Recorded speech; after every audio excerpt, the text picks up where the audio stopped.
जय श्री कृष्णा। अब सुनिए आगे की कथा। आज के कथा में आप सुनने वाले हैं सूर्य प्रतिमा निर्माण विधि के बारे में। श्री नारद जी कहते हैं, हे देव शार्दुल, आज मैं सभी देवों की प्रतिमा का लक्षण तथा आदित्य की प्रतिमा का लक्षण विशेष रूप से कहता हूँ। 1 हाथ, 2 हाथ, 3 हाथ या 3.5 हाथ लंबी या देवालय के द्वार के प्रमाण के अनुसार सूर्य भगवान की प्रतिमा का निर्माण कराना चाहिए। 1 हाथ की प्रतिमा सौम्य होती है, 2 हाथ की धन धान्य देती है, 3 हाथ की प्रतिमा से सारे कार्य सिद्ध होते हैं और 3.5 हाथ की लंबी प्रतिमा से राष्ट्र में सुभिक्ष, कल्याण और आरोग्य की प्राप्ति होती है। प्रतिमा के अग्रभाग, मध्य भाग और मूल भाग सौम्य होने पर उसको गांधर्वी प्रतिमा कहते हैं। वह धन धान्य प्रदान करती है। मंदिर का द्वार, उसका विस्तार जितना हो उसके 8वें अंश के बराबर ही प्रतिमा बनवानी चाहिए। भगवान सूर्य की प्रतिमा विशाल नेत्र, कमल के समान मुख, रक्त बिंब के समान सुंदर होंठ, रक्त जड़ित मुख से अलंकृत मस्तक, मणि कुंडल, कटक, अंगद, हार आदि अलंकारों से सुशोभित, अव्यंग धारण किए हुए, हाथों में प्रफुल्लित कमल और स्वर्ण की माला लिए हुए, अतिशय सुंदर, सभी शुभ लक्षणों से समन्वित बनानी चाहिए। इस प्रकार की प्रतिमा प्रजा का सुख करने वाली, आरोग्य तथा अभय प्रदान करने वाली होती है। हीन या कम अंग वाली प्रतिमा अनिष्टकारक होती है, इसलिए प्रतिमा सीधी और सुडौल बनवानी चाहिए। ब्रह्मा जी की मूर्ति हाथ में कमंडल धारण किए हुए और कमल के आसन पर विराजमान तथा 4 मुखों से संयुक्त बनवानी चाहिए। कार्तिकेय की प्रतिमा कुमार स्वरूप, हाथों में शक्ति लिए हुए अतिशय सुंदर बनवानी चाहिए। इनकी ध्वजा मयूर मंडित होनी चाहिए। देवराज इंद्र की प्रतिमा 4 दांतों से युक्त, सफेद दांतों वाले, ऐरावत गज पर आरूढ़ और हाथ में वज्र धारण किए हुए बनवानी चाहिए। इस प्रकार सभी देवों की प्रतिमा शुभ लक्षणों से युक्त और सुंदर बनवानी चाहिए। देव ऋषि नारद आगे बोले, हे शाम, भगवान सूर्य की प्रतिमा ऐसे शुभ लक्षणों से युक्त बनवाकर ईशान कोण में 4 तोरण, पल्लव, पुष्प की माला, पताका आदि से विभूषित कर फिर अधिवासन के लिए मंडप का निर्माण करवाना चाहिए। काष्ठ की मूर्ति श्री, विजय, यश, बल, आयु और धन प्रदान करती है। मिट्टी की प्रतिमा प्रजा का कल्याण करती है। मणिमयी प्रतिमा कल्याण और सुभिक्ष प्रदान करती है। स्वर्ण की प्रतिमा पुष्टि, चांदी की मूर्ति कीर्ति, ताम्र की मूर्ति प्रजा वृद्धि तथा पाषाण की प्रतिमा विपुल भूमि लाभ कराती है। लोहे, शीशे और रागे की मूर्तियां अनिष्टकारक होती हैं, इसलिए इन धातुओं की प्रतिमा सूर्य मंदिर के लिए कभी नहीं बनवानी चाहिए। सांब ने पूछा, हे नारद जी, भगवान सूर्य सर्वदेवमयी कहे गए हैं, यह उनका सर्वदेवमयी तत्व क्या है, कैसा है, कृपा कर उसे भी बतलाइए। तब देवर्षि नारद कहने लगे, हे सांब, तुमने बड़ी उत्तम बात पूछी है। अब मैं ये सब भी बतला रहा हूँ, ध्यान पूर्वक सुनो। भगवान सूर्य सर्वदेवमयी है। उनके नेत्रों में बुध और सोम, ललाट में भगवान शिव, सिर में ब्रह्मा जी, कंठ में बृहस्पति, कपाल में रुद्र, दांतों में नक्षत्र और ग्रहों का निवास है।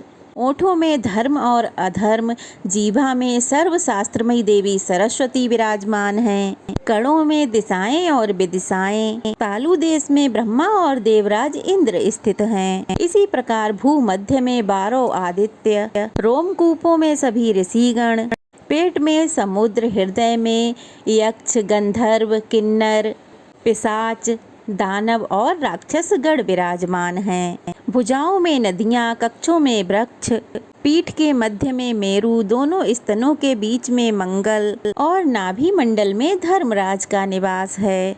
कटी प्रदेश में पृथ्वी आदि, लिंग में सृष्टि, जानुओं में अश्विनी कुमार, उरों में पर्वत, नखों के मध्य सातों पाताल, चरणों के बीच में वन और समुद्र सहित समस्त भूमंडल तथा तंतांत्रों में कालाग्नि, रुद्र आदि देव स्थित हैं। इस प्रकार भगवान सूर्य समस्त देवमयी और समस्त देवगणों की आत्मा हैं।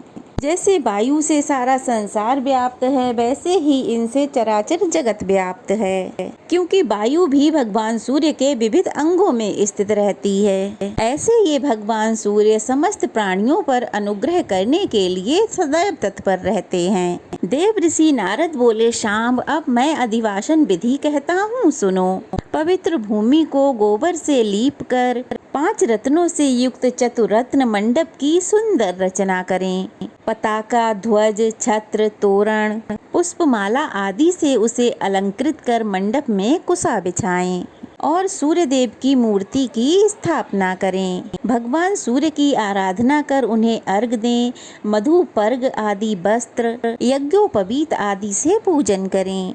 फिर अभ्यंग अर्पण करें। जिस प्रकार देवताओं को पवित्र किया जाता है, वैसे ही हर वर्ष सावन मास में नवीन अभ्यंग की रचना कर सूर्य नारायण को समर्पित करना चाहिए।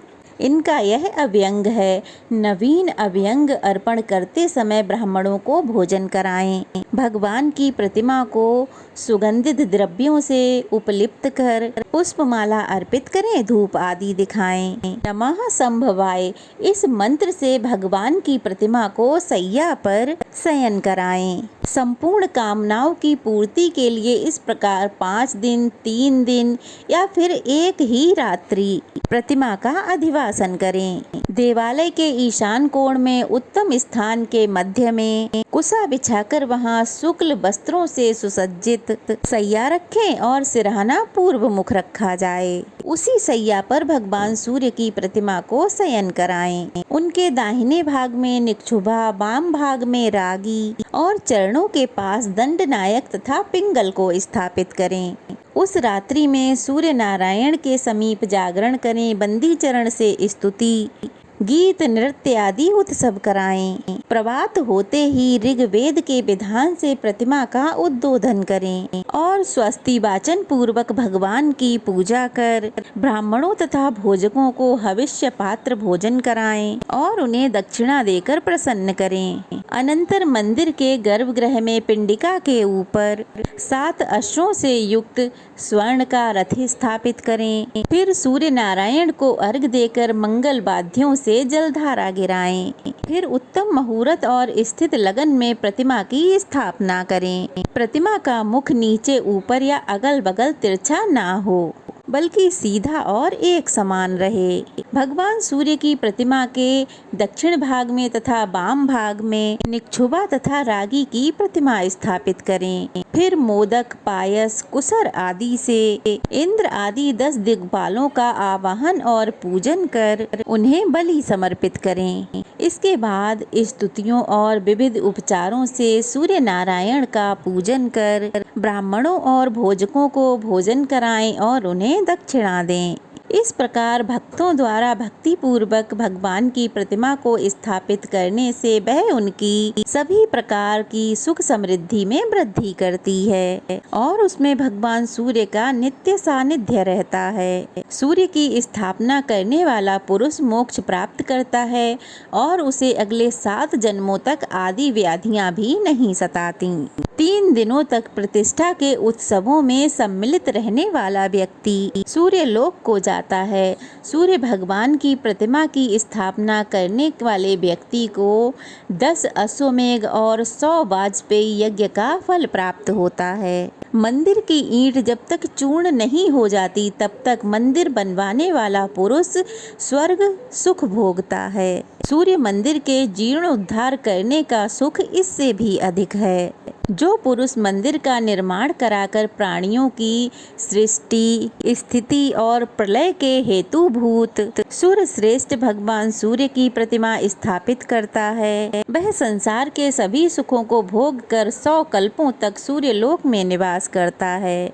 मंदिर में इतिहास पुराण का पाठ भी करना चाहिए। इस प्रकार अन्य देवताओं की प्रतिमाओं का सस्याभ्यास तथा उद्बोधन करें और शुभ मुहूर्तों में उन प्रतिमाओं को यथा स्थान पिंडिका के ऊपर स्थापित करके पूजन करना चाहिए। जय श्री कृष्णा। आज का अध्याय यहीं समाप्त हुआ। आगे का अध्याय आप लोग अगली वीडियो में ज़रूर सुनिएगा। यह कथा कैसी लगी कमेंट बॉक्स में ज़रूर बताइएगा। अच्छी लगी हो तो वीडियो को लाइक करके शेयर करें और अगर नए हैं तो प्लीज़ चैनल को सब्सक्राइब करें। जय श्री कृष्णा।